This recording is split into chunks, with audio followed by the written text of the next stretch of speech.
अरिहन्ताणं नमो सिद्धाणं नमो आयर्याणं नमो वज्रायाणं नमो लोये शव शाहूणम। पंच परमेष्टि भगवान की जय। आचार्य श्री गुरुवर कुंद कुंद महाराज की जय। आचार्य श्री गुरुवर विद्यासागर महाराज की जय। परम पूजनीय निर्व्यापक श्रमण मुनि श्री सुधा सागर जी महाराज की। सभी श्रोतागण एवं जिज्ञासु पूज्य श्री को नमस्कार करें। अभिपिता जैन थांदला से पूछती हैं, नमस्ते महाराज जी, अगर किसी व्यक्ति की वेदना के कारण चीखते चिल्लाते समय उनका मरण होता है तो उनकी किस प्रकार की गति होती है? कष्ट अलग चीज है और संक्लेश अलग चीज है। कष्ट से ही चीख निकलती है, तो कष्ट से हम निर्णय नहीं कर सकते हैं कि इस व्यक्ति के मन में संक्लेश है।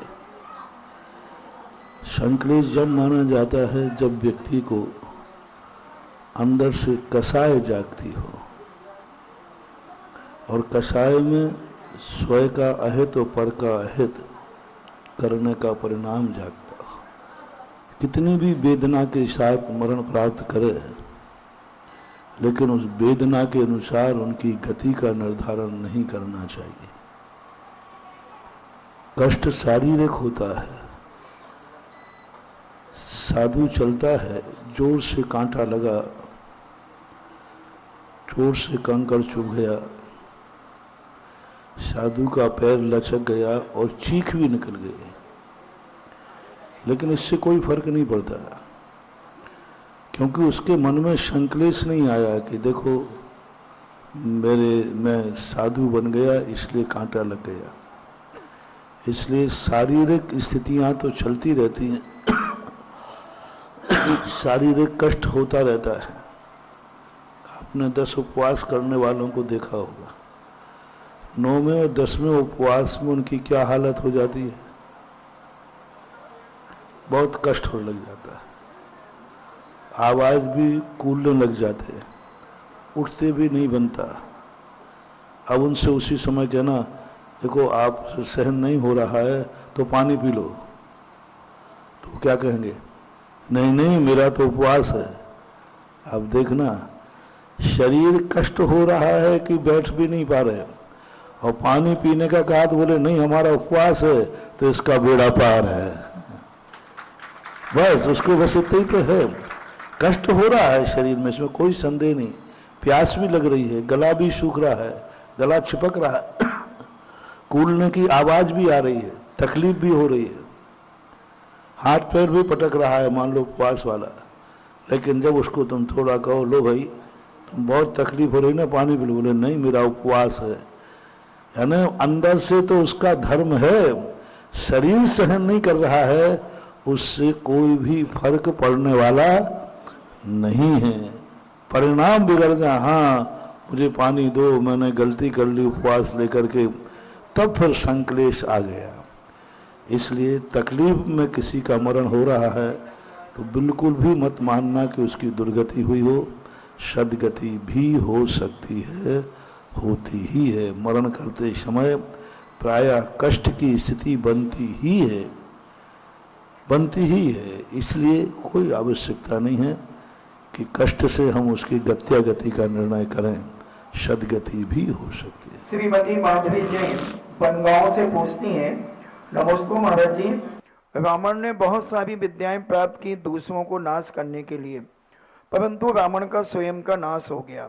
मगर वर्तमान में हम देखते हैं बहुत सारे लोग बुरी भावनाओं से दूसरों का विनाश करने के लिए मनोकामना आदि कलशों की स्थापना करते हैं, तो क्या इन व्यक्तियों की मनोकामनाएं पूरी हो जाएंगी? मनोकामनाएं पूरी होना आपके पुण्य के ऊपर आश्रित है। चाहे तुमने क्या उपयोग किया है इससे मतलब नहीं है। आपने मजदूरी की है तो मजदूरी मिलेगी। मजदूरी के बाद उस पैसे से आप क्या करोगे वो निर्णय आपका है। तुम्हारे हाथ में आने के बाद वो नोट ये नहीं कह सकता कि तुम इससे गलत कार्य नहीं करोगे। नोट तुम्हारा है, तुम चाहो तो शराब में लगा दो, तुम चाहो तो गुटखा खा लीजिए, तुम चाहो तो मंदिर में गुल्लक में डाल दीजिए। नोट नहीं बोलेगा। रिजर्व बैंक नहीं कह सकता कि तुम इस नोट का यही उपयोग करोगे। रिजर्व बैंक तो ये कहता है मैंने नोट आपकी उपयोगिता के लिए निकाला है, आपको क्या उपयोग करना है ये निर्णय आपको खुद करना है।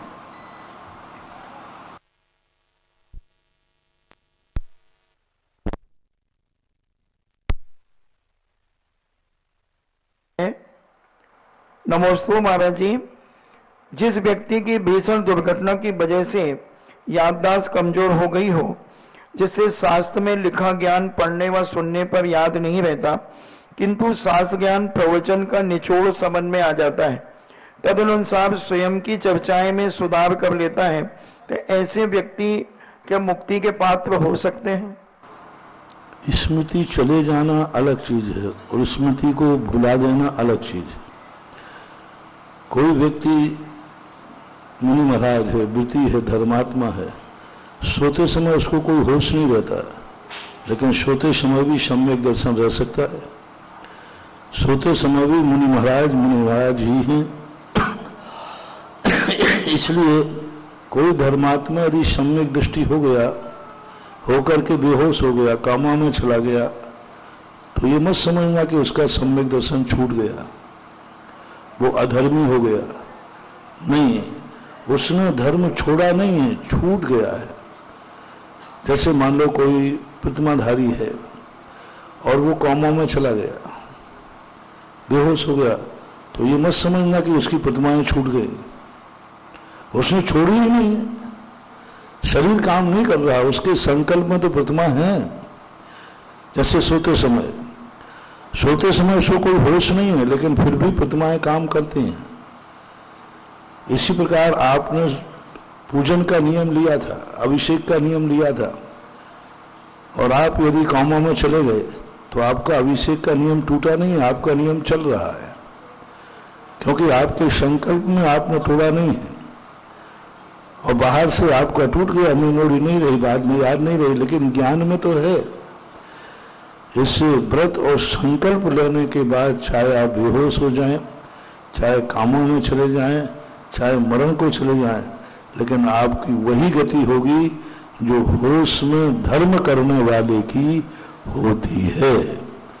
इसलिए आप ये ना समझें कि देखो इसने जिंदगी भर धर्म पालन किया, बिना अभिषेक पूजन के नहीं गया और अब तो कामों में पड़ा है, अब तो उसे होश ही नहीं है कि वो क्या कर रहा है क्या नहीं कर रहा है। उसके व्रत पल रहे हैं अंदर से, उसके व्रत पल रहे हैं, उसको कोई भी कुछ भी किसी प्रकार की कमी नहीं आई, क्योंकि उसने संकल्प किया ही नहीं है तोड़ने का। बाहर शरीर की स्थिति कायम नहीं है, अंदर तो उसका ज्ञान बराबर काम करता रहता है। और ऐसी स्थितियां साधु की भी बनती है। साधुओं को पहले लोग संकट आते थे, उपसर्ग आते थे, तो उनके ऊपर उपसर्ग आ रहे हैं, भले उनके शरीर को शेरनी श्यालनी खा रही है, लेकिन उनके मुनि व्रत पे कोई फर्क नहीं पड़ रहा है, वो अंदर से मुनि है। प्रिया जैन दिल्ली से पूछती हैं, नमोस्तु महाराज जी, जो गृहस्थों के 6 आवश्यक कर्म हैं उसमें एक तप भी आता है, तो हम गृहस्थ तप किस प्रकार से कर सकते हैं? और महाराज जी मैं उपवास करने में असमर्थ हूं। आपके तप का अर्थ होता है इच्छा निरोधो तपः। आपने अभक्ष का त्याग कर दिया। आपकी इच्छा थी खाने की, खा सकते थे, सामने था, लेकिन तुमने कहा नहीं ये अभक्ष है, तो आपका त्याग तप चालू हो गया, इच्छा का निरोध कर दिया। खाने की इच्छा थी, मिल रहा था, दे रहे थे, लेकिन तुमने कहा नहीं ये अभक्ष है, मैं नहीं खाऊंगी, नहीं खाऊंगा, तो आपका तप चालू हो गया। आपने रात्रि का भोजन त्याग कर दिया, तो जो रात्रि भोजन का त्याग करते हैं चारों प्रकार के अन्न जल का, वे साल भर में 6 महीने के उपवास का फल पाते हैं। कितने महीने का? एक व्यक्ति, पंचम काल का एक व्यक्ति एक समय की रोटी खाई हुई 6 घंटे चलती है। 6 घंटे के बाद उसको नियम से भूख लगेगी, कितना भी खा लेवे। पेट भर खाने के बाद 6 घंटे के बाद उसको भूख लगना शुरू हो जाती है। हाईएस्ट 8 घंटे मान लीजिए, बस 6 से 8 घंटे के बाद उसको भूख लगना चालू हो जाती है। अब 6 घंटे आपने अभी खा लिया, 6 से 8 घंटे के बाद आपको भूख लगेगी और आपने उसके बाद शाम को नहीं खाया, तो एकासन माना जाएगा। रात्रि में 12 घंटे नहीं खाया उसने, तो एक भूख 6 घंटे की थी, दिन भर में तुमने खाया लेकिन रात में नहीं खाया, तो उसके 6 महीने के उपवास उसने कर लिए, ऐसा माना जाता है। आप लोग बहुत अच्छी तरह तप कर सकते। उपवास करना ही तप नहीं है, इच्छाओं का निरोध करना, गलत कार्यों से अपने आप को रोकना। ये स्थान आपको भूख लगी, आपने कहा यह स्थान ठीक नहीं है, हमारे खाने योग्य नहीं है, इच्छा का निरोध हो गया। यह काल रात्रि हो चुकी है, अब नहीं खाऊंगा मैं, आपने तप शुरू कर दिया। पूरी रात भर आपने शाम को भोजन नहीं किया, सपोज कीजिए आपने शाम को भोजन नहीं किया, रात हो गई, मैं नहीं खाऊंगा, और कदाचित आपकी रात में मृत्यु हो जाती है, तो जो उपवास करने वाले की गति होगी वही तुम्हारी गति होगी, क्योंकि तुमने रात का त्याग किया। शाम को आपने इसलिए भोजन नहीं किया कि आज रात हो गई है, तो अब पूरी रात भर आपको पुण्य का बंध होगा, तपस्या का बंध होगा, और तपस्वी का जो गति होगी वह तुम्हारी गति होगी। इसलिए आप लोग तप में अभक्ष का त्याग, बाजारू वस्तुओं का त्याग, अमर्यादित वस्तुओं का त्याग, रात्रि में खाने का त्याग, ये जो त्याग हैं ये ही गृहस्थ की तपस्या की पर्याय है। उपवास करना सबकी वास नहीं है, लेकिन इच्छाओं का निरोध हर व्यक्ति कर सकता है। थोड़े सा कम किया तो आप जैसे उनोदर आता है, एक बच्चा भी तप कर सकता है। उसको मान लीजिए दिन भर में 10 चॉकलेट खाता है, उसने कहा कि मम्मी आज अष्टमी है 14 से, उसको संस्कार दो। आप लोग बच्चे को तब सिखाओ, बेटा आज अष्टमी है ना, हाँ माँ अष्टमी है, तो क्या करना, तू कितनी चॉकलेट खाता है, 10, बोले आज 5 चॉकलेट त्याग दे क्योंकि आज अष्टमी है, तो 5 चॉकलेट त्याग का उसको पुण्य लगेगा, उसका तप चालू हो गया। तो उन्होंने 5 बिस्कुट का त्याग कर दिया, इतना ही खाऊंगा आज मैं। तो कुछ भी चीज जो आप खाते हैं, इसलिए अनशन ही तप नहीं, उनोदर भी है। जो प्रतिदिन करते हो, मोटिवेशन बनाए, जो प्रतिदिन करते हो, जो प्रतिदिन खाते हो, उसमें से कुछ कम कर देना, ये भी उनोदर नाम का तप कहलाता है। जिस दिन भी आपने कम किया, पर पर्पस से होना चाहिए धर्म। कम इसलिए खाया है तुमने क्योंकि तुम्हें गैस बनेगी रात में, पैसे कम थे, आज पैसे कम थे, आज पैसे कम थे इसलिए कम खाया, रात में गैस बनेगी इसलिए कम खाया। ये वस्तु हमें नुकसानदायक है इसलिए आपने नहीं खाई, तो वो तब के अंतर्गत नहीं आएगा। नहीं तो मिठाई सामने लगी थी, बोले क्यों नहीं खाई, वो वस्तुता ये था कि शुगर की बीमारी थी, और तुमने कहा शुगर की बीमारी भी है, कहते अष्टमी थी इसलिए नहीं खाया। अंदर की बात बताओ, शुगर के कारण नहीं खाया या अष्टमी के कारण नहीं खाया? शुगर के कारण नहीं खाया है तो वो तप की कोटि में नहीं आएगा। लेकिन तुमने पर्व के दिन कहा है कि नहीं, आज पर्व का दिन है, 10 लाक्षण पर्व है, अष्टांग का पर्व है, इसलिए हम इतनी वस्तु का त्याग करते हैं। तो वो तप की कोटि में आ जाता है। Yashwant Singh GST officer retired Lalitpur से पूछते हैं, नमस्ते महाराज जी, आप प्रवचनों में कहते हैं कि हार को भी सहन करना सीखिए, हर रास्ते पर जीत नहीं लिखी होती। पूज्य श्री, हमारी जिज्ञासा है कि हम लोग इस हार को हजम करना बहुत तकलीफदायक समझते हैं, अतः ऐसा क्या करें कि हार को भी हम अच्छे से सहन कर सकें? फाइटिंग मत कीजिए, स्पर्धा छोड़ दीजिए, कंपटीशन बंद कीजिए, वह कार्य मत करो जिसमें दो कॉम्पिटिटर हो, वह कार्य मत करो जो प्रतियोगिता हो, स्पर्धा छोड़ दीजिए, फिर कोई हार का सवाल ही नहीं।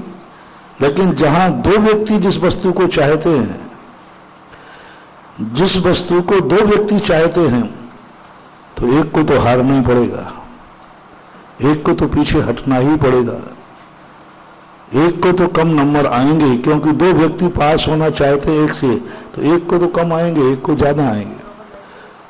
तो हार जीत जब दुनिया में उस कार्य को करोगे जिसमें दूसरा भी करना चाहता है, तो फिर तुम्हारी हार जीत से तुम कभी भी ऊपर नहीं उठ पाओगे। इसलिए कहा है कि जीतने की उम्मीद वही रख सकते हैं जो हारने की हिम्मत रखते हैं, हारने की हिम्मत रखते हैं।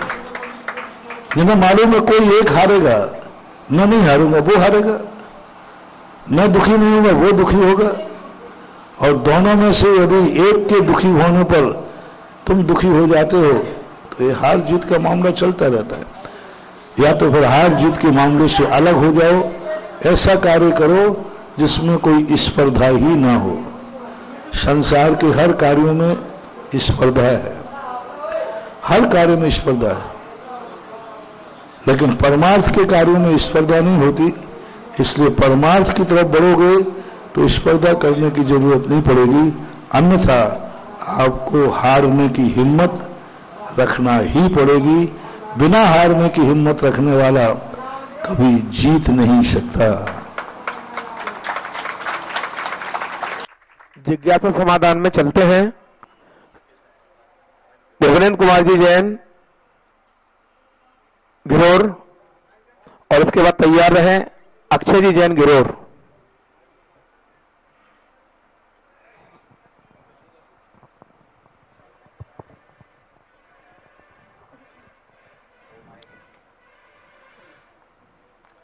नमोस्तु गुरुदेव, नमोस्तु गुरुदेव, नमोस्तु गुरुदेव।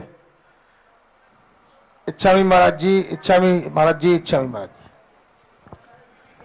हे गुरुदेव, मुनुस्वरनाथ मंदिर का छत के लिए जो आपने शिलान्यास आपने अपने अनुकंपा से जो कराया है, उसी के बारे में एक रिश्तेदार हमारे, उनसे चर्चा हुई। उन्होंने ये कहा कि हम मंदिर को 2 लाख रुपए देना चाहते हैं, लेकिन एक वर्ष में 50-50 हजार रुपए देंगे और रसीद एक लेंगे 2 लाख रुपए की पूरी। तो ये दान की और धर्म की श्रेणी में आता है क्या? क्यों नहीं आएगा? किसी भी रूप में दे रहा है, दे ही तो रहा है, ले तो नहीं रहा ना तुमसे। साल भर में दे रहा है, 2 साल में दे देगा, दे ही तो रहा है ना। अब एक रसीद लेने की उसकी कोई उसका पर्पस होगा, कुछ उसको भी थोड़ा बहुत बेनिफिट होगा, इसलिए कर रहा होगा। आपके घरोर में चाहे एक साथ दे दो, कोई घरोर में कोई इनकम टैक्स आने वाला नहीं है, क्योंकि घरोर वो सब चलेगा, कोई बही खाता पूछने वाला। और मंदिर, गांव आदि के मंदिर तो वैसे रजिस्टर्ड नहीं होते, तो कोई ऐसी कोई विशेष बात नहीं होती है। और रजिस्टर्ड है तो वो तो ऑडिट 1 नंबर के 2 नंबर के दोनों ऑडिट होते रहते हैं, कोई बात नहीं, व्यवस्थाएं हैं, सब चलती रहती हैं। बहुत अच्छा काम। सुबह कल थोड़ा सा लोगों ने कहा था कि महाराज ऐसा कुछ हो जाए, तो मैं यही सोच रहा था मैं क्या करूं। यहाँ के लोगों को मैं जानता नहीं, क्योंकि जहाँ के लोगों की तिजोरियों की चाबी मुझे मालूम रहती, फिर हम वहाँ पूछते नहीं है, तो वहाँ तो फिर मंदिर बन ही जाता है। आज गृह में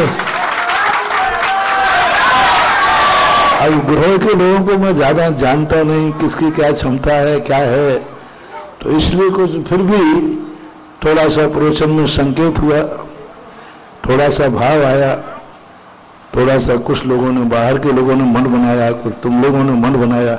मन बना लो। आज प्रातःकाल प्रवचन में कितनी बड़ी बात कही थी, मन बनाओ। ये मन बनाओ कि भगवान मुझे इतना समर्थ कर दे कि मैं दूसरों से मांगू नहीं, दूसरा क्यों मंदिर बनाएगा, मैं बनाऊंगा ना। मंदिर के संबंध में हमेशा कभी ये विचार नहीं करना चाहिए मंदिर सबका है। मंदिर सबका है, लेकिन मंदिर जाते समय कभी विचार नहीं करना, दान देते समय कभी विचार नहीं करना। जैसे मैं कहता हूं, एक 4 बेटों का पिता था, वो जा रहा था। किसी ने पूछा भाई ये कौन जा रहे हैं, तो आपने क्या कहा, मेरे पिताजी जा रहे हैं। पहला शब्द ही निकलेगा कि नहीं, क्यों, तुम्हारे कहां पिता, वो तो 4 बेटों का बाप है। तो तुमने ये क्यों नहीं कहा 4 बेटों का बाप जा रहा है, वो 4 बेटों का पिता है कि नहीं, पक्का, वो तो है, पक्का है। अब आपसे पूछा किसी ने, आपके पिताजी थे और 4 बेटों के पिता रहे हों, और आपसे पूछा, तो आप जवाब में 4 बेटों का पिता जा रहा है ये कहेंगे कि मेरे पिताजी जा रहे ये कहेंगे, क्या बोलो बोलो, क्यों, 3 अभी क्लेम कर देगा, कोर्ट केस करेगा, नहीं कर सकता। तीनों से पूछोगे अलग अलग तो सभी एक ही कहेंगे मेरे पिताजी में। बस 4 पिताओं बेटों का पिता होकर के भी तुमने कहा मेरे पिताजी हैं। इसी प्रकार मंदिर सारे समाज का होते हुए भी जब दान की बारी आए तो कहना मेरे भगवान है, मेरा मंदिर है। मंदिर सबका है, लेकिन जब मंदिर के दान की बारी आए पूजन, नहीं, भगवान तुम मेरे हो, मेरा मंदिर, मेरे भगवान, ऐसी प्रतीति होना चाहिए। तो दान देते समय जब तुम भाव करोगे, गृह वाले समाज वाले बस इतनी संकल्प कर लें, मंदिर मेरा है, जैसे घर मेरा है ऐसा मंदिर मेरा है, जैसे पिताजी मेरे हैं ऐसे भगवान जी भी मेरे हैं। बस मेरेपन का भाव जाग जाए, साल भर में गृह का मंदिर का हाल इतना बढ़िया बनेगा कि अस्थिर में नहीं होगा।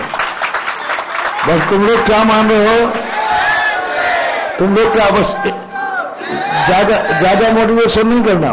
तुम लोग मान रहे हो मंदिर सबका है, और हम कह रहे हैं कि ये कहो कि मंदिर बस मेरा, इतने ही शब्द से सब काम हो जाएगा। क्योंकि मेरा शब्द आते ही उसके प्रति फिर आत्मीयता आ जाए। जब मेरा है तो मुझे बनाना है, मुझे करना है, मुझे दुनिया से कोई लेना देना नहीं। बस मेरा तो भाव है कि मैं मंदिर बनाऊं, मैं मंदिर की छत ढालूं, मैं मंदिर का हाल बनाऊं, दुनिया बना, हमें उससे कोई लेना, मैं बनाऊं, बस मैं बनाऊं, बस एक रट तुम लोगों को लग जाए। मैं बनाऊंगा मंदिर को अकेला, मैं बनाऊंगा मंदिर को अकेला। बस ये ध्वन तुम 6 महीने तो करो, 6 महीने में ऐसा चमत्कार हो जाएगा कि तुम मंदिर की छत ढालना शुरू कर दोगे, कहोगे। लेकिन हर व्यक्ति को क्या कहना है, मैं बनाऊंगा। दूसरा बेटा गृह का, तो वो भी कहे मैं बनाऊंगा। कितने घर हैं, और 80 घरों से मैंने पूछा मंदिर कौन बनाएगा, तो हर व्यक्ति कहेगा मैं बनाऊंगा, मैं बनाऊंगा, मैं बनाऊंगा। क्या मजा आ जाएगा, चौथा काल आ जाएगा। और तुम कह जाते हो साहब मेरी तरफ क्यों देगा, मेरे मंदिर थोड़ी है, सब बनाओ, सब बनाओ तो मैं बनाऊं, नहीं, सब बनाएंगे तो मैं शामिल हूं, नहीं, मैं बनाऊंगा तो तुम शामिल हो जाओ, तो बड़ी बात है। अपने में सबको शामिल करो, सब में शामिल नहीं होना है। मंदिर को बहुत अच्छा स्थान है, बहुत बढ़िया स्थान है, छोटा स्थान नहीं है, बहुत। अब देखो पुराना मंदिर देख करके क्या स्थिति रही। सब लोग बाजारों में अपने दुकान मकान सब बनाते हैं, पुराने मंदिर की स्थिति तो छोटी सी गली में बना हुआ है। और ये मंदिर गृह की शान बनेगा, बहुत अच्छी चीज बनेगा। मन में इसी क्रम में अक्षय जैन, और इसके बाद तैयार रहें आदि जैन। महाराज जी के चरणों में त्रिभार नमोस्तु, छुल्लक जी के चरणों में त्रिभार इच्छामि। गुरुदेव, मेरी एक शंका है कि आजकल देखा जाता है तीर्थ क्षेत्रों में स्वतः ही जल धारा बहने लगती है प्रतिमाओं से, मंदिरों की दीवारों से। तो लोगों द्वारा ये भ्रांति होती है कि देवों द्वारा अभिषेक किया जा रहा है। ये आगम में कहाँ तक सत्य है?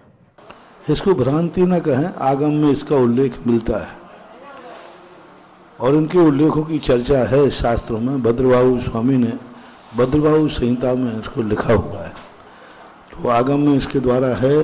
साथ भ्रांति नहीं है, देवों के द्वारा कुचित कचाचित ऐसी घटनाएं शास्त्रों में भी सुनी हुई हैं और वर्तमान में भी घटित हो रही हैं, ऐसा मानना चाहिए। नमोस्तु महाराज। आदि जैन और इसके बाद तैयार रहें प्रबल जैन घिरोर।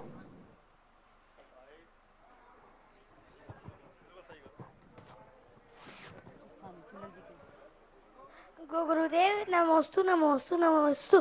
चुलक जी इच्छामी इच्छामी इच्छामी। मेरा प्रश्न ये है कि प्रचार क्यों करते हैं? अगर हम प्रचार करेंगे तो हमें उसका फल क्या मिलेगा? प्रक्षाल क्यों करता है, उसका हमें क्या फल मिलेगा? प्रक्षाल मत कहो बेटा, अभिषेक कहो। हमारे आगम में शास्त्रों में प्रक्षाल शब्द नहीं आया। प्रक्षाल शब्द का अर्थ होता है गंदगी साफ करना, और अभिषेक का अर्थ होता है भगवान की शक्ति को प्राप्त करना। कितना अंतर है। प्रक्षाल तो पोंछने का अर्थ है, जैसे आप लोग नहा लेते ना तो टॉवल से पोंछ लेते, तो वो तो मूर्ति को शुद्ध करने के लिए प्रक्षाल किया जाता है, अभिषेक किया जाता है। अभिषेक करने का मुख्य फल होता है कि तुमने पूर्व भाव में कुचित कचाचित गलतियां की होंगी और पापों का बंध हुआ होगा, तो भगवान के अभिषेक करने से वे पाप फल देने के पहले ही समाप्त हो जाते हैं। जैसे नहाने के बाद व्यक्ति गंदगी साफ हो जाती है, ऐसे ही अभिषेक करने से आत्मा की गंदगी साफ हो जाती है। इसलिए त्वाम स्वीय कलमश गणोन्मथ नाय देव। ऐसा प्रबल जैन और इसके बाद तैयार रहें श्रीमती सुमिता जी जैन।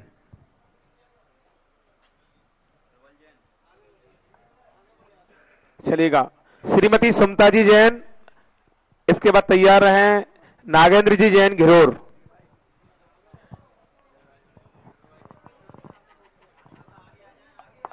जिनके भी नाम है आगे आ जाएं। प्रियंका गुरुदेव के चरणों में त्रेबार नमोस्तु। इच्छामी महाराज जी, गुरुदेव किसी जीव को जो सम्यक दर्शन हो रहा है वो कैसे पता चलेगा, और हम अपने भावों में विशुद्धि कैसे बढ़ाएं? एक ही अर्थ होता है कि उसने सच्चे देव साध गुरु को पहचाना कि नहीं, और सच्चे देव साध गुरु को पहचानने का अर्थ इतना ही है कि हमारे शास्त्रों में जो लिखा है वही अंतिम सत्य है, और उस सत्य से डिगना नहीं, कभी भी डिगना नहीं। वैसी का नाम सम्यक दर्शन है। सच्चे देव साध गुरु पर विश्वास करना, उनका बताया हुआ मार्ग ही सच्चा है, ऐसी दृढ़ प्रतीति करना ही सम्यक दर्शन का मूल कारण बनता है। सम्यक दृष्टि मानना चाहिए। जिनके भी नाम बोल रहे हैं यहाँ पर वो सभी लोग आगे आ जाएं, पीछे से दिखाई नहीं दे रहा है। मैं एक बार नाम बोल रहा हूँ, इसके बाद नागेंद्र जैन को आना है, प्रियंका जैन, आरती जैन कुरावली, सरिता जैन, खुशबू जैन कुरावली और रागनी जैन, पंडित अनंत जी जैन मैनपुरी। ये सभी लोग आगे की तरफ आ जाएं। जिज्ञासा नागेंद्र जी जैन, और इसके बाद तैयार रहें पंडित अनंत जैन मैनपुरी। नमोस्तु गुरुवर, नमोस्तु गुरुवर, नमोस्तु गुरुवर। इच्छामी महाराज, इच्छामी महाराज, इच्छामी महाराज। मेरी जिज्ञासा है गुरुवर, आचार्य कुंद कुंद देव। गुरुवर मेरी जिज्ञासा है, आचार्य कुंद कुंद देव, इनको मोक्ष हुआ है कि मोक्ष होगा? होगा, अभी हुआ नहीं है क्योंकि पंचम काल के हैं। अभी वो स्वर्ग में हैं, एक बार आके मनुष्य जन्म लेंगे और मोक्ष जा सकते हैं। अभी गए नहीं है, ये पक्का है। पंडित अनंत जी जैन तैयार रहे। अनंत जी जैन माइक दे दीजिए, और इसके बाद श्रीमती प्रियंका जैन घिरोर।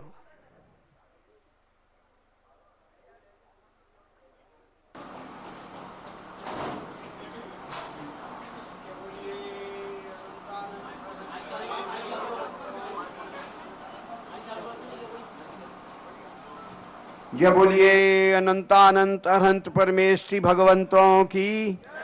जय बोलिए अनंत आपसे भी जिज्ञासा परमेश्वरी भगवंत। ओम शांति। जिज्ञासा बोलिए। जय बोलिए परम पूज्य सुधा सागर गुरुदेव भगवान की। नमोस्तु गुरुवर, नमोस्तु गुरुवर, नमोस्तु गुरुवर। इक्षामी महाराज, इक्षामी महाराज, इक्षामी महाराज। गुरुदेव, आपके प्रसाद से हम ये महसूस करने लगे कि अब हमारे लोग, हमारी आने वाली पीढ़ी जिन शासन की आराधना में लग रही है और लगी रहेगी, इनको कुछ ऐसा मार्ग प्रशस्त कर दें हे नाथ कि जो ये क्रिया रोज करें, जिससे इनका मनोबल, इनका आत्मबल जिन शासन की आराधना में, जिन धर्म की आराधना में निरंतर लगा रहे। ऐसी आपसे अनंत बार प्रार्थना है भगवान। साधु लोग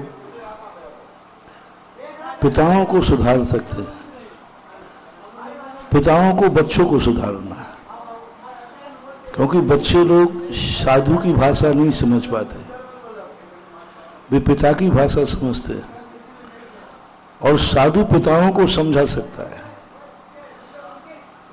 बेटा कुछ भी नहीं जानता था, वो पढ़ना कैसे सीख गया? क्या अपनी इच्छा से वो स्कूल गया है? ऐसा एक भी बच्चा नहीं है जो स्कूल जाने के लिए रोया ना हो। जबरदस्ती भेजा, मार के भेजा, डांट के भेजा, पुचकार के भेजा, धोखे से भेजा, लोभ दे के भेजा। कितने प्रयत्न करते हैं माँ बाप जब बच्चे को स्कूल भेज पाते हैं। उतना प्रयत्न क्या आपने, किसी माँ बाप ने बच्चे को पाठशाला भेजने के लिए किया?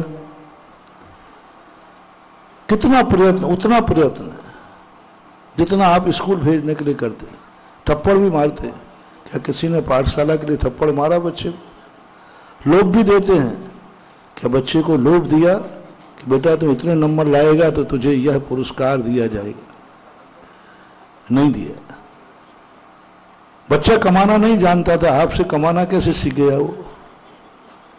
आप उसको दुकान पे अपने साथ ले गए, अपने साथ बैठाला, उसको समझाया, जहां से माल खरीद के लाते थे वहां साथ ले गए, उसका परिचय कराया। क्या ऐसा कभी आप उसको हाथ पकड़ करके मंदिर ले गए? ऐसा एक भी मां नहीं है जिस मां ने अपने बेटे को अपने हाथ से रोटी न खिलाई हो, रोटी की थाली लगा के न दी हो। क्या मां ने कभी बेटे को पूजन की थाली देकर उससे भगवान की पूजन कराई? हर मां ने अपने बेटे को पानी पीने के लिए गिलास भर के दिया होगा। क्या कभी माँ बाप ने उसके हाथ में अभिषेक करने का लोटा दिया? यदि माँ बाप चाहें तो आज भी 95% जैनियों के बच्चे मंदिर में सुबह अभिषेक करते मिलेंगे, पाठशाला मिलेंगे। 95% माँ बाप को सुधरना है। मैं सारा सर्वे कर लिया दुनिया में, माँ बाप नहीं सुधर रहे। माँ बाप नहीं चाहते कि मेरा बेटा ये करे, बहाना बना दे, बेटा अभिषेक को जाना, उन्होंने कहा मम्मी नींद आ रही है, बस लो सो गया।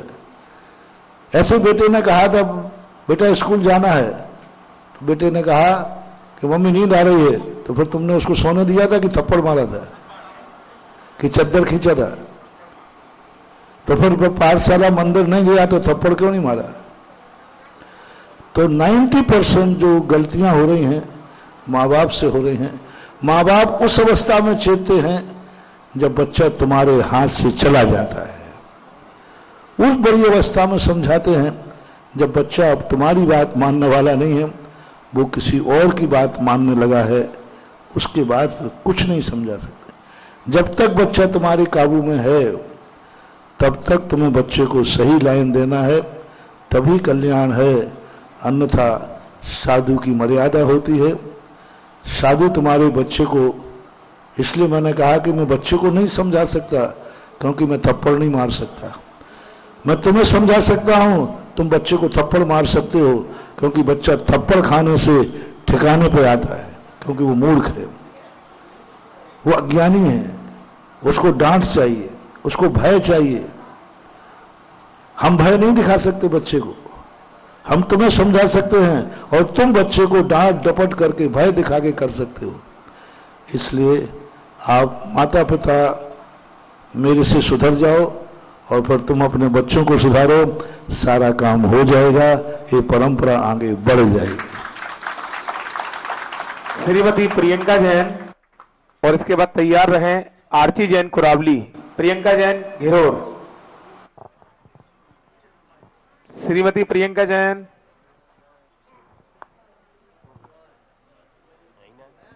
है क्या?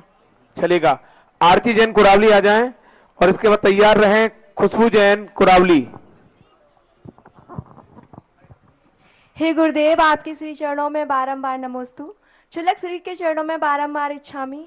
हे भगवान, आशीष की कामना करते हुए मेरा प्रश्न ये है कि आपने बताया था कि स्त्री के दाएं अंग और पुरुष के बाएं अंग अगर फड़कते हैं तो अशुभ होता है। तो महाराज जी, जब हमारे फड़कते हैं तो हमें डर लग जाता है कि कुछ ना कुछ गलत होने वाला है। तो आप ऐसा उपाय बताओ जिससे हम संतुष्ट हो जाएं कि अब हमारे साथ कुछ गलत नहीं होगा, क्योंकि हमारे गुरुदेव ने कहा है। संतोष, शांत, सावधानी। दुर्घटना को हम रोक नहीं सकते। दुर्घटना रोकने के लिए नहीं आती, सावधानी के लिए आती। हमें सावधान हो जाना चाहिए कि कुछ गलत होने वाला है तो हमारी भक्ति बढ़ जाए, हमारा मन में धर्म आ जाए, हम अच्छे कार्य करने लग जाएं, हम मौन रहना शुरू कर दें, हम यहाँ वहाँ जाएं तो गाड़ियों में बैठते समय सावधान रहें। सावधानी यदि हम बरतेंगे तो वो जो अशुभ का संकेत था वो थोड़े में आकर के निकल सकता है। कोई भी संकेत हमें मिलता है तो वह सावधानी के लिए मिलता है। सावधानी, संकेत को तो हम नहीं रोक सकते, लेकिन सावधान रह जाए तो ये भी चीजें फैल हो सकती हैं और आएंगे तो थोड़े में भी निकल सकती हैं। श्रीमती खुशबू जैन कुरावली और इसके बाद तैयार रहें राहुल जैन मैनपुरी।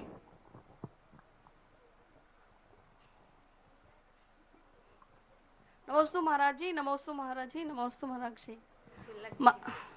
इच्छामी महाराज जी, इच्छामी महाराज जी, इच्छामी महाराज जी।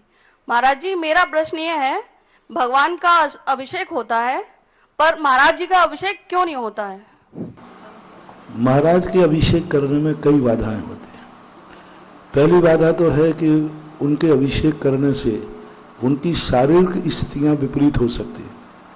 भगवान को बीमारी नहीं होती, भगवान को कोई तकलीफ नहीं होती, क्योंकि वो निरोगता से रहित है। साधु बीमार भी हो सकता है, अस्वस्थ भी हो सकता है। दूसरी बात, साधु जीवंत रूप में रहता है, इसलिए पानी का अंश उसके मुख में, नासिका में जा सकती है। इसलिए साधु के चरण प्रक्षाल करना। और दूसरी बात है, भगवान के लिए अभिषेक होता ही नहीं है, साधु के लिए अभिषेक की जरूरत ही नहीं है। साधु के पूरे शरीर में इतनी बड़ी एनर्जी नहीं है जितनी पैरों में होती है, ताकत है। आपको हमारे अभिषेक और नए अभिषेक से कोई फर्क नहीं पड़ता। आपको ताकत चाहिए, अतिशय चाहिए, तो आप हाथों का हाथ गंदोदक क्यों नहीं बनाते? आप हाथों से गंदोदक बना लो ना, सिर का गंदोदक बना लो, यूं कर लूंगा मुंडी थोड़ी सी, सिर तो पवित्र होता है ना। नहीं, साधु की सबसे बड़ी ताकत होती है पैरों में, क्योंकि 24 घंटे में सबसे ज्यादा साधु अपना उपयोग पैरों की तरफ ले जाता है, क्योंकि सबसे ज्यादा जीवों की हिंसा पैरों से होती है और बचाने का भाव साधु सबसे ज्यादा पैरों से करता है। इससे तुम्हारी सुरक्षा पैरों से निकले हुए गंदोदक से है, पूरे शरीर से तुम्हें कोई लाभ होने वाला नहीं। और भगवान की जो चीज होती है वो संपूर्ण शरीर में उनकी एनर्जी होती है, उनके पैरों में ही नहीं। उनका संपूर्ण शरीर जो है उस ताकत से भरा हुआ रहता है, इसलिए भगवान को ऊपर से अभिषेक किया जाता है और गुरु महाराजों के चरणों से किया जाता है। राहुल जैन मैनपुरी और इसके बाद तैयार रहें सरिता जैन कुरावली। नमोस्तु महाराज जी, नमोस्तु महाराज जी, इच्छामी महाराज जी, इच्छामी महाराज जी। गुरुदेव, पंडित मरण किस प्रकार से है, क्या है? पंडित मरण होता है अरहंत भगवान का। निर्माण को पंडित मरण बोलते हैं। जिसका मरण तो है पुनः जन्म नहीं है, उसको पंडित पंडित मरण बोलते हैं। ऐसा जी नमस्ते। हाँ जी, सरता जैन कुरावली।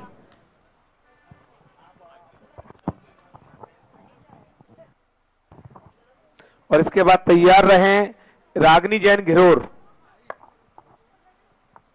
मुनि जी के चरणों में त्रिवार नमोस्तु नमोस्तु नमोस्तु, और महाराज जी के चरणों में त्रिवार इच्छामी इच्छामी। महाराज जी सूर्य में कहते हैं कृत्रिम चैतालय है, और चंद्रमा में भी कहते हैं कृत्रिम चैतालय है, और तारों में भी कहते हैं। जब हम सूर्य को अर्घ्य देते हैं तो उसको मिथ्यात्व का रूप दिया जाता है, तो ऐसा क्यों है? तुम सूर्य को अर्घ्य देते हो, सूर्य में स्थित भगवान को नहीं देते, इसलिए मिथ्यात्व है। क्योंकि सूर्य तो एक विमान है, देवों का विमान है, वो तो देवों का घर है।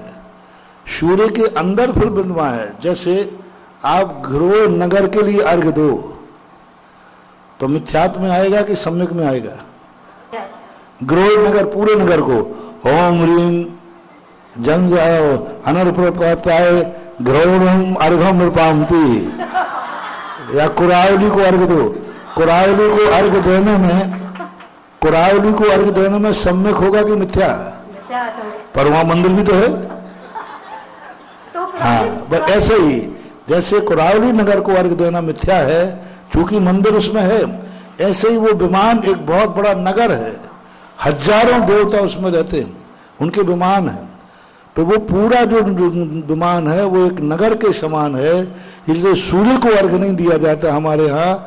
सूर्य के अंदर प्रतिमा को अर्घ दिया जाता है, और तुम सूर्य को देते हो, इसलिए मिथ्यात्व में आएगा। समझ में आ गया होगा? तो महाराज जी अर्घ देते समय हमें बोलना क्या चाहिए? उस समय आपको मूर्ति दिखी नहीं तो आपको कुछ बोलना नहीं चाहिए। आपको तो जिनेंद्र भगवान की तरफ देखिए कि ऐसे ही जिनेंद्र भगवान अनंत असंख्यात तारों में और सूर्य में विद्यमान है, उनकी मैं वंदना करता हूँ। आपको सूर्य की तरफ देखकर अर्घ नहीं चढ़ाना, आपको तो जिनेंद्र भगवान की तरफ देखिए और अकृत्रिम चैत्यालयों को अर्घ चढ़ाइए, आपका अर्घ वहां पहुंच जाएगा। श्रीमती रागनी जैन, और इसके बाद तैयार रहें श्रीमती वीरांगना जैन कानपुर। श्री जी के चरणों में मेरा त्रिवार नमोस्तु नमोस्तु नमोस्तु। चुल्लक जी महाराज के चरणों में इच्छामी इच्छामी इच्छामी। महाराज जी, मेरा एक प्रश्न है कि एक श्रावक सम्यक दर्शन, सम्यक ज्ञान और सम्यक चारित्र को प्राप्त कर सकता है? इसका क्या महत्व है एक श्रावक के जीवन में? श्रावक के पास रत्नत्रय नहीं होता। सम्यक दर्शन, सम्यक ज्ञान हो सकता है, और प्रतिमाएं धारण कर लें तो वो देशवृत्ति हो सकता है। पूर्ण रत्नत्रय उसको नहीं हो सकता, एक देश हो सकता है। तो एक देश में यदि वो 12 व्रत करे, 5 अणुव्रत, 4 शिक्षाव्रत, 3 गुणव्रत, ये 12 व्रत अंगीकार कर सकता है तो देश चारित होगा। पूर्ण रत्नत्रय के लिए तो मुनि व्रत ही धारण करना पड़ेगा, इसके अलावा कोई उपाय नहीं है। श्रीमती वीरांगना जी और उनके साथ में हैं, और इसके बाद तैयार रहे सौरभ जैन मैनपुरी।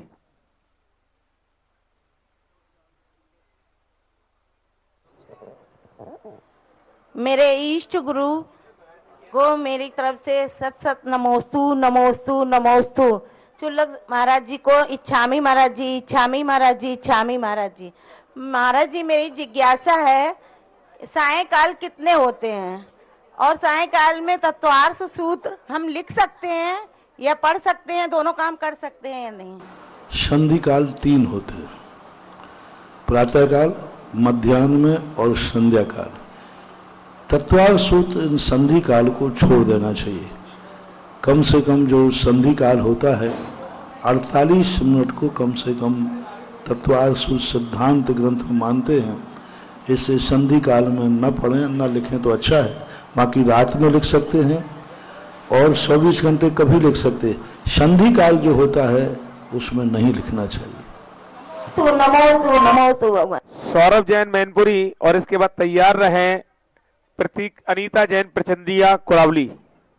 गुरुदेव के चरणों में त्रैवार नमोस्तु नमोस्तु नमोस्तु। इच्छामी महाराज जी, इच्छामी इच्छामी। गुरुदेव, हमारा प्रश्न ये है कि जो 24 भगवान के चिन्ह रखे जाते हैं ये किस प्रकार रखे जाते हैं, क्योंकि इसमें मांसाहारी भी हैं और शाकाहारी भी, दोनों तरह के पक्षी हैं। शाकाहार और मांसाहार से नहीं, इनकी आकृतियां सगुण होती हैं। प्रत्येक तीर्थंकर जिनके पंच कल्याणक होते हैं उनके शरीर में 1008 चिन्ह होते हैं जो रेखाओं से बने रहते हैं। तो जो चिन्ह जो है सबके में, जैसे शेर का चिन्ह है तो आदिनाथ को भी था, अजितनाथ को भी था, आबेल का चिन्ह है महावीर स्वामी को भी था, लेकिन शरीर के अन्य अंगों पर था। दाएं पैर के अंगूठे के पास जो नाखून खत्म होता है, यहाँ रेखाओं से बना हुआ जो चिन्ह होता है वह सौधर्मेंद्र घोषित कर देता है।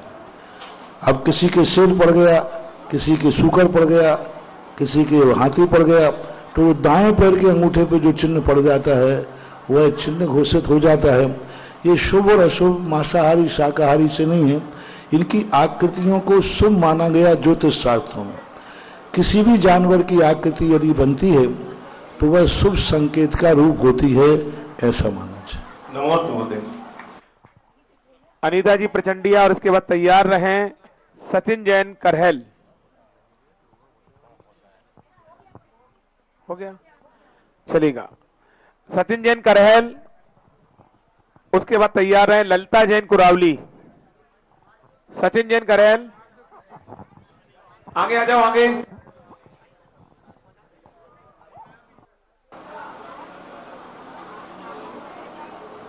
महाराज श्री के चरणों में त्रैवार नमोस्तु, मुनि श्री के चरणों में त्रैवार नमोस्तु।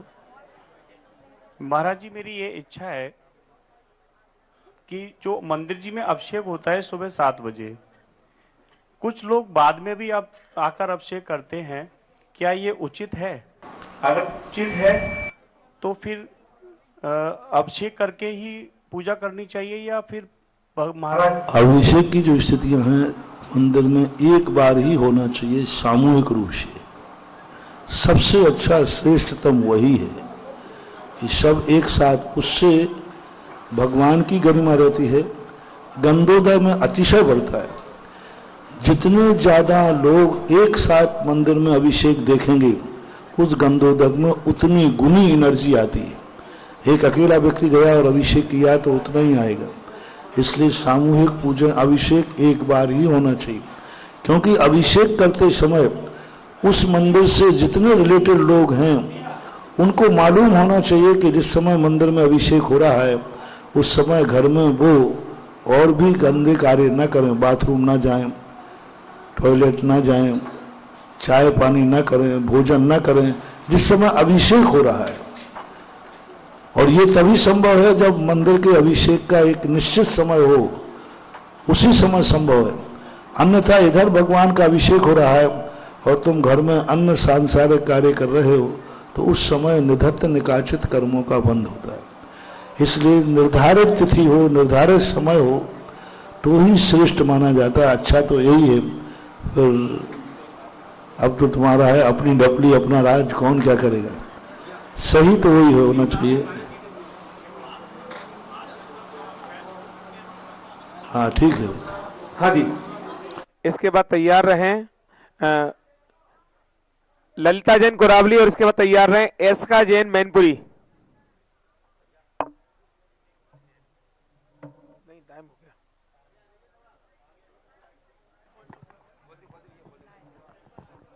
ललिता जैन कुरावली। अभिषेक पूर्वक ही पूजन होना चाहिए, पक्का है, लेकिन अलग से अभिषेक नहीं होकर के सामूहिक अभिषेक होना चाहिए। हाँ बोलो बोलो बोलो।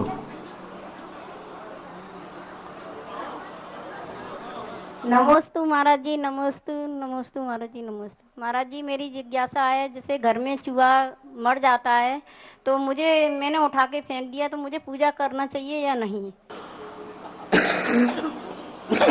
किसी जानवर को स्नान करने मात्र से सूतक खत्म हो जाता है। जानवर पक्षी आदि कोई भी यदि होता है तो स्नान कर लेना चाहिए, फिर कोई बाधा नहीं, पूजन कर सकते हो। एसका जैन मैनपुरी और इसके बाद तैयार रहें आशीष जैन भोगांव।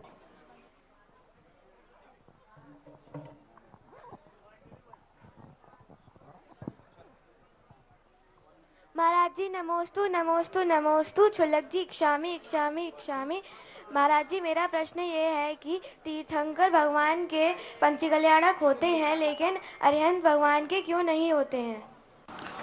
अब वो उनके पंचकल्याण पुण्य बांध के नहीं आए, देखो सब पुण्य की माया है। जिनकी बात पूर्व भाव में जिन्होंने पुण्य किए हैं, अब देखो पुण्य के प्रारंभ से सब कार्य ऐसे हो जाते। मुझे घरोर में रुकना नहीं था, सुबह मैं रुक गया। अच्छा, घरोर में मंदिर का शिलान्यास करने का कोई भाव नहीं था, वो हो गया। मेरा कोई भाव नहीं था, मैं तो साइड में उन्होंने सोचा कि क्योंकि मौसम ठीक नहीं था तो कुछ ज्यादा चलना था, हमें मौसम को देखकर थोड़ा सा कम किया, तो मैं तो बिहार के लिए उठा था। बिहार उठते लोग आ गए, महाराज जी शिलान्यास ऐसे था। अब मैंने कहा भैया कि आकस्मिक बरसात कैसे करूं? अब पहले से कोई प्लानिंग नहीं, कुछ नहीं, पहले से मालूम होता हम थोड़ा और जल्दी उठ जाते। अब वो एकदम ही आ गए, बन के चलो। अब उन्होंने कहा मैंने तो ईंटें बना के रख ली। अब मेरे नेचर में कि मैं यदि खड़ा हो गया तो फिर सूखी सूखी ईंटें नहीं रखी जाएंगी, गीली गीली रखना चाहिए। लोग छपते छपते 2-2 लाख के 5 नाम मिल गए, 2 मिनट में 10 लाख का घोषणा हो गई और 2 की और आगे बता रहे 12 हो गए। तो ये पुण्य का उदय तो है। और दूसरी बात, आज यहाँ में आते ही उन्होंने कहा महाराज जी यहाँ नेटवर्क है ही नहीं, तो मैंने कहा कोई बात नहीं, देखो प्रभु जिज्ञासा तो चालू करो। मैंने सोचा कि आज यदि घरोर वालों का पुण्य सही में होगा तो नेटवर्क आएगा। लोगों ने कहा कि 4 किलोमीटर इधर हो रहा है, कहीं नेटवर्क है ही नहीं, और पूरी जिज्ञासा हो गई और बराबर नेटवर्क अभी भी चल रहा है। अब ये पुण्य कहलाता है। हाँ, यही 4 किलोमीटर नहीं मिला और मिल गया, तो ये पुण्य कहलाता है। तो ये सारी दुनिया पुण्य के पीछे दौड़ती है। उन तीर्थंकरों ने इतना पुण्य कमाया कि उनके पंचकल्याणक हो गए। उन्होंने पुण्य कमाया नहीं, इसलिए उनके 5 कल्याणक नहीं हुए, लेकिन कल्याण तो उनका भी हो गया। कल्याणक नहीं हुए, कल्याण तो उनका भी हुआ है। इसके बाद तैयार रहें आशीष जैन भोगांव, और इसके बाद तैयार रहें जितेंद्र जैन घिरोर।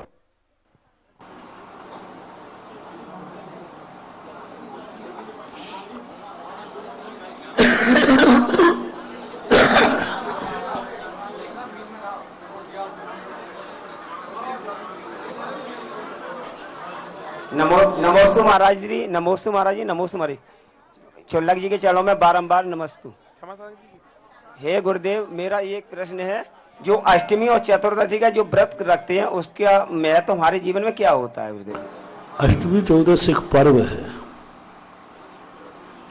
किसी भी क्षेत्र के लिए द्रव्य क्षेत्र काल भव भाव का प्रभाव पड़ता है, ये काल कहलाता है। अष्टमी 14 एक अपने आप में ऐसे नक्षत्र होते हैं शुभ, उस दिन धर्म करने पर उसका फल अधिक मिलता है। उस दिन धर्म नहीं करने पर पुण्य कम मिलता है, पाप की स्थिति ज्यादा बनती है।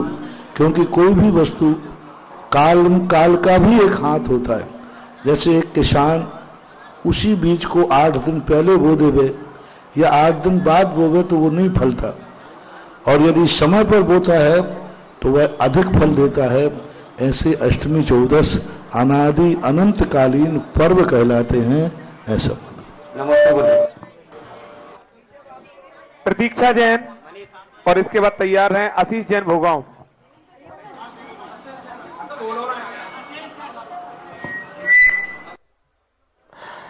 गुरुदेव के चरणों में 3 बार नमोस्तु नमोस्तु नमोस्तु। चोलक जी के चरणों में 3 बार इच्छामि इच्छामि इच्छामि। गुरुदेव, मेरा प्रश्न ये है कि जैसे कि इस समय विक्रमी संवत चल रही है, उसके अनुसार चैत वैशाख जेठ अषाढ़ की गणना होती है, जिसमें कि हमारे तीर्थंकर भगवंतों का कल्याणक मनाया जाता है। लेकिन ये 2000 वर्ष पूर्व से ही विक्रमी संवत चल रही है।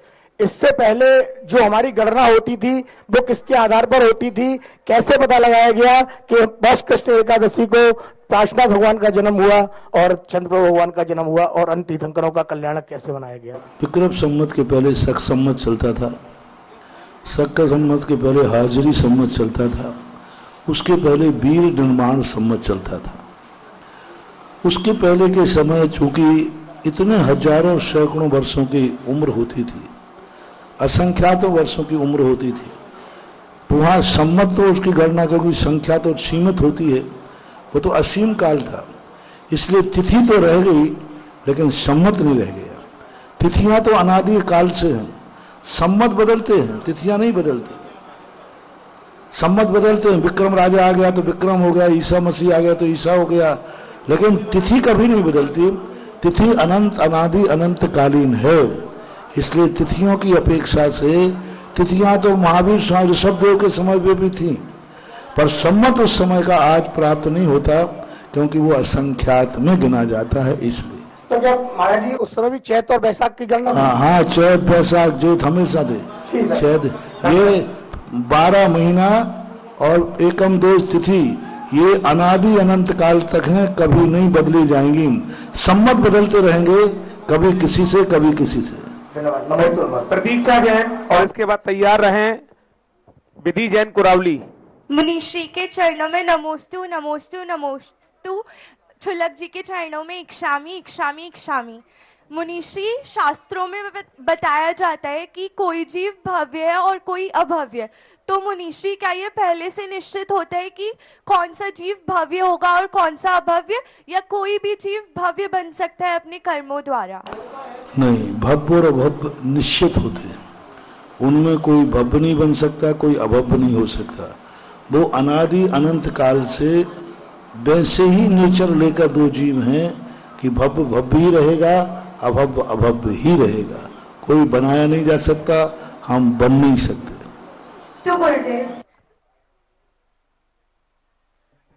चलिएगा विधि जैन कुरावली और इसके बाद तैयार रहे श्रीमती मंजू जी, जो कि पूज्य मुनि श्री क्षमा सागर जी महाराज की बहन है। नमोस्तु गुरुदेव नमोस्तु गुरुदेव नमोस्तु। चुल्लक महाराज के चरणों में इच्छामी इच्छामी इच्छामी। महाराज जी, मेरा प्रश्न है कि हमें पूजा करने से क्या फल मिलता है? भोजन करने से क्या फल मिलता है? पूजा। मैं पूछ रहा हूँ भोजन करने से क्या फल मिलता है? पूजा करने से। तो मैं पूछ रहा हूँ ना भोजन करने से क्या फल मिलता है? पूजन करने से क्या फल मिलता है? तो मैं पूछ रहा हूँ ना भोजन करने से क्या फल मिलता है? भोजन करने से शरीर की भूख मिटती है, पूजन करने से आत्मा की भूख मिटती है। शरीर के कष्ट दूर होते हैं भोजन से, आत्मा के कष्ट दूर होते हैं पूजन से, ऐसा माना। श्रीमती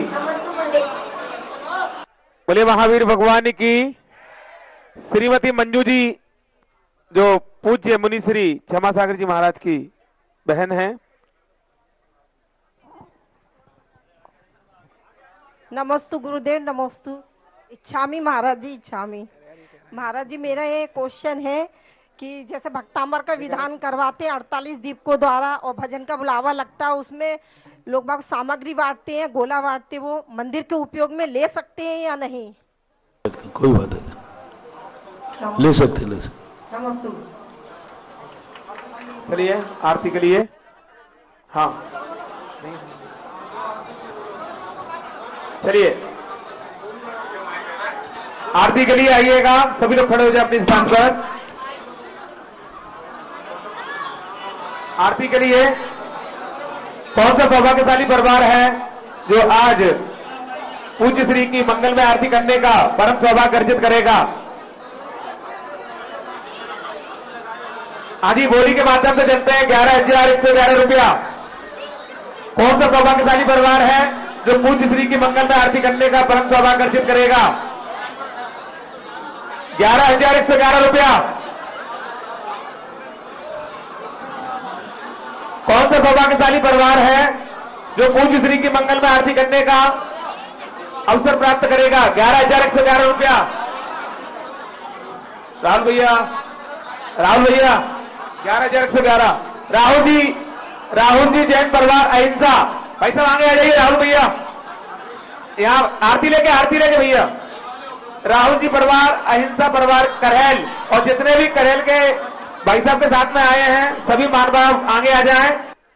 जो भी महानुभाव करहेल से बता रहे हैं वो सभी आगे आ जाएं।